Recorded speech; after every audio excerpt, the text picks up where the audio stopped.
मेरी 12वीं की परीक्षा हो चुकी थी। माँ ने कहा, 1-2 महीने के लिए तुम अपनी मामी के पास चले जाओ। मेरी मामी दिल्ली में रहती थीं। 10वीं और 12वीं की परीक्षा की वजह से मैं 4-5 साल से मामी के घर नहीं जा पाया था। मैंने मामी के घर जाने की तैयारी की और अगले दिन निकल पड़ा। मामी का घर एक गली में था। मुझे देखकर मामी और मामा दोनों बहुत खुश हुए। मामी के 2 बच्चे थे, एक बेटी और एक बेटा। मैंने हाथ पैर धोकर फ्रेश हुआ। मामी ने मेरे लिए खाना परोसा। खाना खाने के बाद मैं पैर फैलाने के लिए टेरेस पर गया। टेरेस पर खुली हवा आ रही थी। मैं टेरेस से नीचे गली में देख रहा था, गली का निरीक्षण कर रहा था। फिर मैं नीचे आया और मामी के साथ गप्पे मारने लगा। मेरी मामी की बेटी का नाम सुनीता था। वह और राहुल दोनों घर पर नजर नहीं आ रहे थे। मैंने मामी से पूछा, सुनीता और राहुल कहाँ हैं? मामी ने कहा, सुनीता के क्लासेस हैं, इसलिए वह क्लास गई है और राहुल अपने दोस्तों के साथ बाहर गया है। थोड़ी देर बाद सुनीता आई। वह बहुत गोरी और बहुत सुंदर थी। इस साल वह बहुत बदल गई थी। उसके शरीर में काफी बदलाव आ गए थे। उसके बाल लंबे और सिल्की थे। उसने मेरी तरफ देखा और मुस्कुराई। मैंने भी उसकी तरफ देखकर मुस्कुराया। मैं उससे कुछ बोलने वाला था, तभी वह अपने कमरे में चली गई। कमरे में जाकर वह फ्रेश हुई और मामी ने उसे खाना दिया। खाना खाने के बाद वह किताब खोलकर अपने पढ़ाई में व्यस्त हो गई। मैं उसके पास जाकर बैठा और उससे बात करने की कोशिश करने लगा, लेकिन मैं जो भी सवाल पूछता वह सिर्फ उसका जवाब देती। इसके अलावा वह कुछ नहीं बोलती थी। मैंने उससे पूछा, तू किस क्लास में है? उसने कहा, मैं अब 11वीं में गई हूं। मैंने पूछा, कौन सी साइड ली है? उसने कहा, मैंने कॉमर्स साइड ली है। मैंने पूछा, तुम्हारे क्लास में परीक्षा चल रही है क्या? उसने कहा, हाँ चल रही है, इसलिए तो मैं पढ़ाई कर रही हूं। इसके बाद वह उठकर टेरेस पर पढ़ाई करने चली गई। मैं मामी और राहुल के साथ बातें करने लगा, लेकिन बात करते वक्त मेरे दिमाग में सिर्फ सुनीता का ही ख्याल आ रहा था। शाम को हमने खाना खाया। गर्मी के दिन थे, इसलिए हम सब टेरेस पर ही सोने जाते थे। हम सब टेरेस पर आए। टेरेस पर सुनीता बिस्तर बिछा रही थी। मेरा भी बिस्तर एक तरफ बिछाया गया। मैं वहां सो गया। सुनीता मामी के पास सोई थी। मेरे सामने सिर्फ उसका चेहरा ही आ रहा था। मैं चुपके चुपके उसे देख रहा था। चांद का उजाला साफ पड़ रहा था। चांद की रोशनी में वह दिख रही थी और मैं बस उसे ही देखता हुआ सो गया। सुबह मामी ने मुझे उठाया। मैं उठा और नाश्ता करने के लिए नीचे आया। सुनीता क्लास जाने के लिए तैयार हो रही थी। मैंने सुनीता से बात करने की कोशिश की, लेकिन उसने मेरी बात को इग्नोर किया और क्लास के लिए निकल गई। जितना वह मुझे इग्नोर कर रही थी, उतना ही मैं उसकी तरफ खिंचता जा रहा था। दिन भर मैं राहुल और मामी के साथ बातें करता रहा और गेम खेलता रहा। मामा ने कहा, दूसरे शहर में मेरी कंपनी का काम है, इसलिए मुझे 1-2 हफ्ते वहां रहना पड़ेगा। तुम तीनों का ध्यान रखना। मैंने कहा, हाँ मामा, चिंता मत करो, मैं हूं। मामी ने मामा के लिए नाश्ता दिया। मामा ने नाश्ता किया और निकल गए।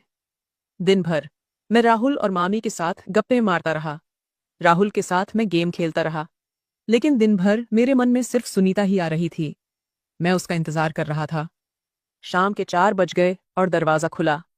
मैंने देखा, वह आई थी। वह पसीने से तरबतर थी, लेकिन वह तुरंत अपने कमरे में गई और फ्रेश होकर आई। राहुल ने कहा, चलो ना भैया, हम बाजार चलते हैं। मैं राहुल के साथ बाजार गया। बाजार में घूमकर सामान लिया और सुनीता के लिए चॉकलेट भी लिया। घर आने पर मैंने सुनीता को चॉकलेट दी, लेकिन उसने कहा, मुझे चॉकलेट पसंद नहीं। मैंने सोचा, लड़कियां चॉकलेट के लिए कितनी पागल होती हैं, फिर ये क्यों नहीं ले रही? ये थोड़ी अलग ही थी। जितना वह मुझे दूर करती थी, उतना ही मैं उसकी तरफ खींचता जा रहा था। हमेशा की तरह उस रात भी हम चारों टेरेस पर सोने गए। टेरेस पर सोए हुए थे कि अचानक रात को बारिश शुरू हो गई। बारिश आने पर हम सब उठे और जल्दी से सारा बिस्तर समेटकर टेरेस के उस छोटी सी रूम में चले गए। वह रूम थोड़ी छोटी थी। लाइट चली गई थी, इसलिए रूम में बहुत अंधेरा था। मैं साइड में सो गया था। अचानक रात को बिजली कड़कने की आवाज से मेरी नींद खुली। मुझे एहसास हुआ कि मेरे पास कोई सोया हुआ है। मुझे लगा शायद राहुल मेरे पास सोया है, लेकिन जब बिजली की चमक में मैंने देखा तो मैं एकदम शॉक्ड हो गया। मेरे पास सुनीता सोई थी। मेरा तो सांस ही रुक गया। मुझे लगा मेरे अंदर तो जान ही नहीं बची। उसे इतने करीब सोया देखकर मेरा होश ही उड़ गया। मैं उसकी तरफ मुड़कर सो गया। मैं उसे देखते देखते सो गया था।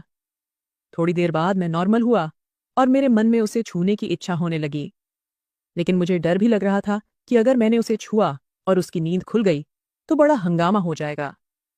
मुझे समझ आया कि रात को इस रूम में अंधेरा होने की वजह से उसे दिखाई नहीं होगा और वह मेरे पास आकर सो गई होगी।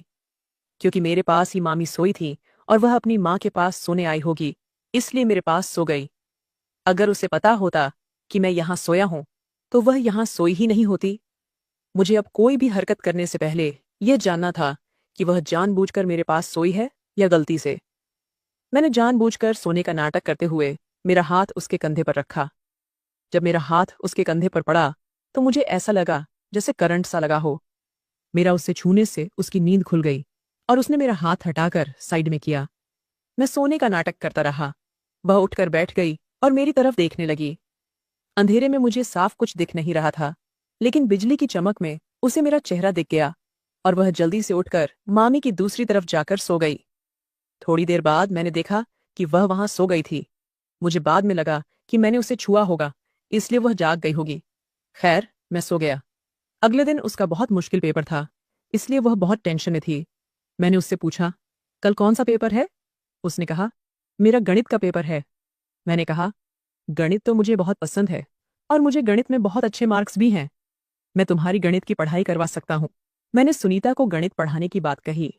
उसने थोड़ा सोचकर हाँ कहा। मैं उसे गणित पढ़ाने लगा। मैंने कहा, टेरेस के उस रूम में पढ़ाई करते हैं। सुनीता ने हाँ कहा और किताब कॉपी लेकर हम ऊपर के रूम में गए।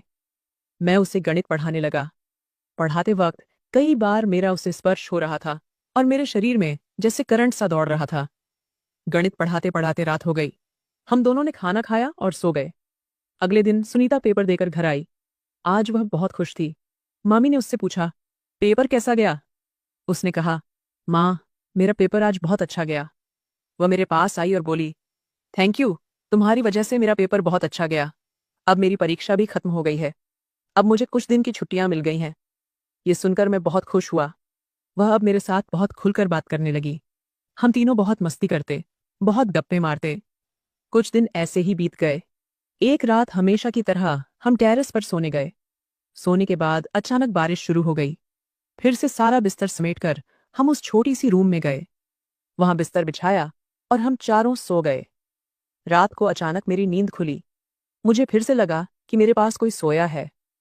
मुझे लगा शायद राहुल मेरे पास सोया है, लेकिन बिजली की चमक में मुझे दिखा कि सुनीता मेरे पास सोई है। मैंने सोचा, अब ये मेरे पास क्यों सोई है? सुबह अगर मामी ने उसे मेरे पास सोया देख लिया तो क्या सोचेगी? मैं उसे उठाने की कोशिश करने लगा, लेकिन डायरेक्ट उसे उठाना नहीं चाहता था, इसलिए मैंने जानबूझकर उसके कंधे पर हाथ रखा। उसने मेरा हाथ हटाया, उठकर बैठ गई और मेरी तरफ देखने लगी। मैं जानबूझकर सोने का नाटक करता रहा। इसके बाद वह फिर वहीं सो गई। मैंने सोचा कि मैं कहीं और जाकर सो जाऊं, लेकिन वह रूम छोटी थी, इसलिए वहां और कहीं जगह ही नहीं थी। मैं दीवार की तरफ मुंह करके सो गया, लेकिन इसके बाद मेरे मन में न जाने क्या क्या आने लगा। मैं फिर से उसकी तरफ मुंह करके सो गया और मेरा हाथ उसकी कमर पर रख दिया। उसकी कमर पर हाथ रखते ही मेरे मन में एक अलग सी फीलिंग आने लगी। मैं उसकी हरकत का इंतजार करने लगा, लेकिन मुझे लग रहा था कि वह बहुत गहरी नींद में है। उसने अपने ऊपर चादर ओढ़ रखी थी। मैं चादर के ऊपर से ही हाथ फेर रहा था, लेकिन उसने कोई रिस्पॉन्स नहीं दिया। वहां बहुत अंधेरा था और बाहर बहुत तेज बारिश हो रही थी। अब मेरे मन में जैसे आग सी लग गई थी। मेरी हिम्मत और बढ़ गई और मैं उसके और करीब सरक कर सो गया। अब हमारे बीच बहुत कम दूरी थी, लेकिन जैसे ही मैंने चादर के अंदर हाथ डाला, उसने मेरा हाथ पकड़ लिया। मेरे तो होश ही उड़ गए, लेकिन इसके बाद मैंने कोई हरकत नहीं की। मैं वैसे ही सोने का नाटक करता रहा, क्योंकि उसने मेरा हाथ पकड़ा हुआ था। इसके बाद उसने मेरा हाथ अपने हाथ में लेकर दबाना शुरू किया। अब मेरे दिल की धड़कनें बहुत तेज हो गई थीं, लेकिन मैंने कोई हरकत नहीं की। थोड़ी देर बाद वह मेरे कान में धीरे से बोलने लगी, मैं नीचे जा रही हूं, तुम भी मेरे साथ नीचे चलो। बारिश थोड़ी कम हो गई थी। वह उठकर बैठ गई और अपनी माँ और राहुल की तरफ देखा। वे दोनों गहरी नींद में थे। इसके बाद वह उठकर रूम के बाहर गई और नीचे चली गई। उसकी यह बात सुनकर मेरी तो नींद ही उड़ गई थी। मैंने सोचा, अब तक यह लड़की मुझसे बात नहीं कर रही थी और अब अचानक मुझे अकेले में बुला रही है। लाइट अभी भी नहीं आई थी। पूरे रूम और बाहर अंधेरा था। मैं नीचे गया। नीचे जाते ही मैंने देखा कि वह मेरा इंतजार कर रही थी, लेकिन अंधेरे में मुझे कुछ साफ दिख नहीं रहा था। वह मेरे पास आई और मेरा हाथ पकड़कर मुझे रूम में ले गई। रूम में उसने मुझे बेड पर धकेला और मुझे चुंबन करने लगी। मैंने भी उसका साथ देना शुरू कर दिया और हम दोनों एक दूसरे के प्यार में खो गए। थोड़ी देर बाद हम दोनों ने कपड़े ठीक किए और ऊपर जाकर सो गए। 20 दिन तक ऐसा ही चलता रहा। अब मेरी छुट्टियां भी खत्म हो गई थीं, इसलिए मैं अपने गांव जाने के लिए निकला। जब मैं गांव जा रहा था, तब मैंने सुनीता की आंखों में आंसू देखे। मैंने सुनीता से कहा, तू कोई चिंता मत कर, मैं अपने मम्मी पापा से बात करके हमारी शादी की बात करूंगा। मेरा तुझसे बहुत प्यार है। मैंने अपने मम्मी पापा से बात की और सुनीता का हाथ मांगा। हमारी शादी हो गई और हम दोनों खुशी खुशी रहने लगे। तो दोस्तों, कहानी को लाइक करें, शेयर